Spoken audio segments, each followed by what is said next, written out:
Welcome back to Briggs on Books, a truly international talk show with authors, publishers, editors, anybody in the book business. Because first of all, if you're an author, we want to get you on the show. If you're trying to get published, I think people on the show, authors, will inspire you, and then we'll have some other people on the show who will tell you how to get across that finish line. Now, somebody who has gotten across the finish line, our next guest is Mark Holbrook. Welcome, Mark. Good to be back with you, Mike. Yeah, I love talking to you. So you're somewhere in the Midwest somewhere? I'm in Ohio. In Ohio, okay. Pretty much in the middle of it. I'm going to put the cover of your book up on the screen here for a moment. The Haven, A Light in the Darkness. Tell us about the book, Mark.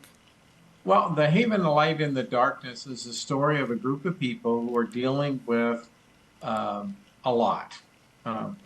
What I'll ask you to do as a reader is to go back few years to 2020 and remember how fearful we all were of the virus and everything. And then for some people, that fear actually had moved over to a fear of not having enough food, not being able to get anything to survive, government overreach and things like this. So what The Haven does is it explores what would happen if some of those fears were realized.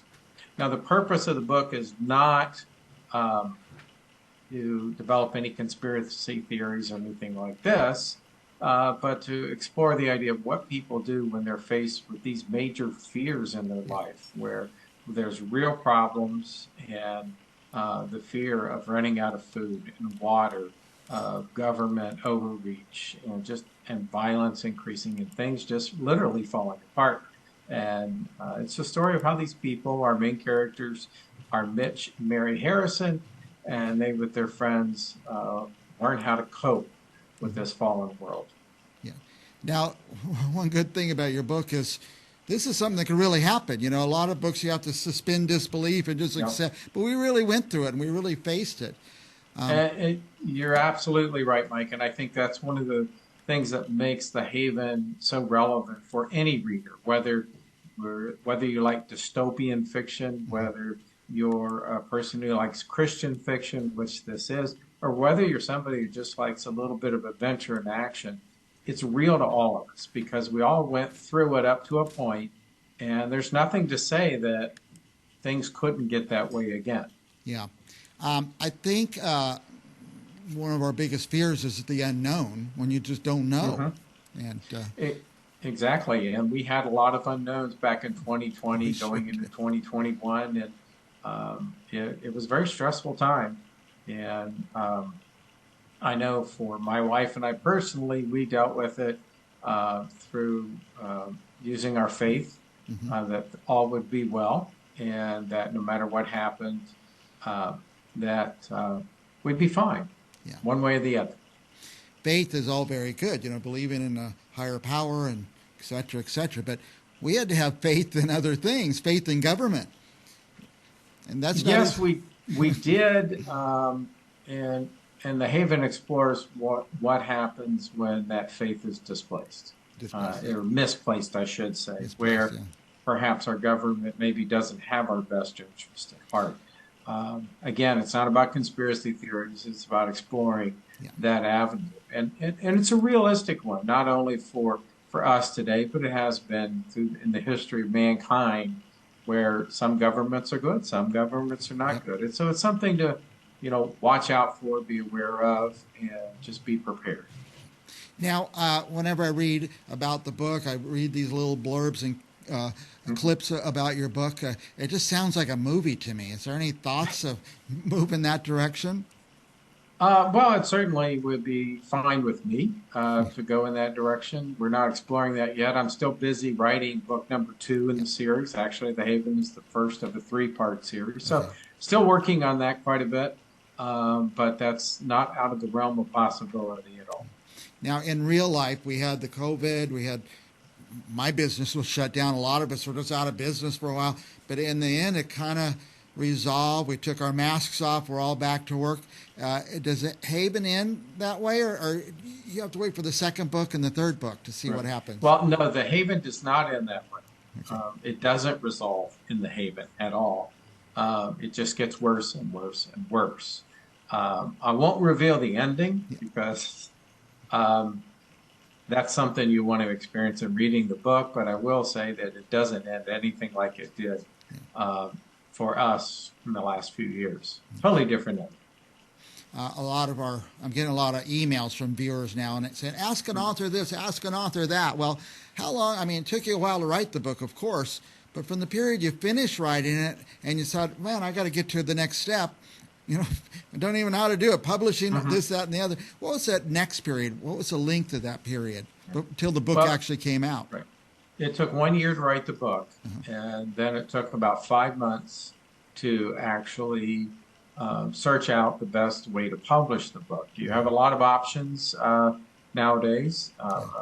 Boy, so many to choose from. Traditional publishers, which are the big publishers, very few books get published that way. You can self-publish, where you pay for the publishing. There are hybrid publishing systems where you can work with a publisher, you pay part, they pay part, so on and so forth. I ended up going self-publishing because I wanted to maintain control of the book and the story. The book, the story, the cover, everything. You get full control, yeah. And I worked with a wonderful company in your area, Zamas Press. Oh, yeah. And Marie and all the folks there are just wonderful and were supportive. And the thing I got from them that I didn't get from other self-publishing companies was they read the story, they loved the story, and they wanted to help me get it out to other people. And so that's important when you're looking. And then from that point, once I selected a publisher, it took about 5 months to go from point of contract to launch of the book. Yeah, I think that's a good amount of time. I think that was it is. It's reasonable. I talked to so many people that I'm still sending it off to publishers. It's been 5 years, 10 years. If you're waiting for these big publishers, it's going to be a while. You better have a really great work.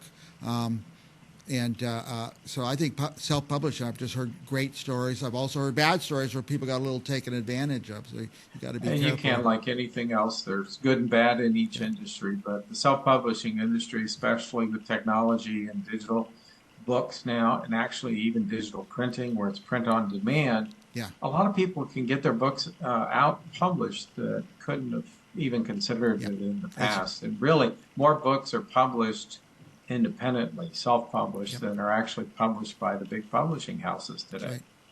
Now, by the way, say the name of the publishing company, if you don't mind. That's Zamas Press, Z-A-M-I-Z. Yeah, and Z-A-M-I-Z. We've had nothing but good relations with them on this show. They send us authors, and they're always good authors, so we appreciate it. What else do you want our viewers to know before we have to go, Mark?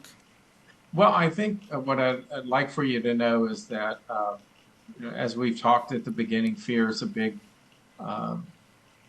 factor in our lives of late. It seems like we have fear of a lot of things. Nowadays, it's fear of, our economy. We have fear of violence because we're becoming a very violent society. Yeah. And so how we deal with those fears really says a lot about how we can live our lives. And you have choices. You can choose to deny that threats exist. You can run and hide from them and ignore them. You can just go into self-preservation mode, like be a prepper or something. And that's not just a physical thing. That can be a psychological thing. You can strike back and be violent and angry about what's going on. But the people in the Haven, and this is, I think, the most important lesson from the book, the people in the Haven choose two other ways of facing their fears. One is to focus on how they can help others. And sometimes at their own peril, and to just keep having faith, because once hope's gone, that's when you have a dystopian situation, and there's just no point in that. If you keep your faith and you stay strong in it, then you'll prevail. Faith is important. Now, thank you, by the way, Mark. I appreciate you telling us how your book came about a little bit, some about the book. I've put your website on the screen, historyispersonal.com. What will people find there? Well, what you'll find at historyispersonal.com, it's actually a play on words because I am both historian and into history, but also a person of faith. So it's historyispersonal.com, or you could read it as hisstoryispersonal.com, His story is personal.com. which is the story of Jesus, actually. Yeah. And so you'll find both elements there, history and faith. Mm-hmm. You'll find links to my book, The Haven, and another book I wrote, The Buckeye Vanguard, which is a history book. You'll find my blog page, which you can enjoy the articles there. And you'll also find links to my speaking presentations and a few other musings about what's going on. Well, Mark, we sure appreciate your time, and the book is exciting. It is on my list to read. It's got about 4 more to knock out, and I'll be there. Right. Sending a hint to my family for Christmas. This is one of the books on my list, and easy to find. By the way, the page, Amazon page. Moments before we went on the air, I said, "Oh no, I can't find the picture that Mark sent the cover of his book." Went to Amazon. You had this great spread on there, and popped right up, easy to find. So we appreciate it. Yep, you can find it on Amazon or Barnes & Noble online. Barnes & Noble. All right.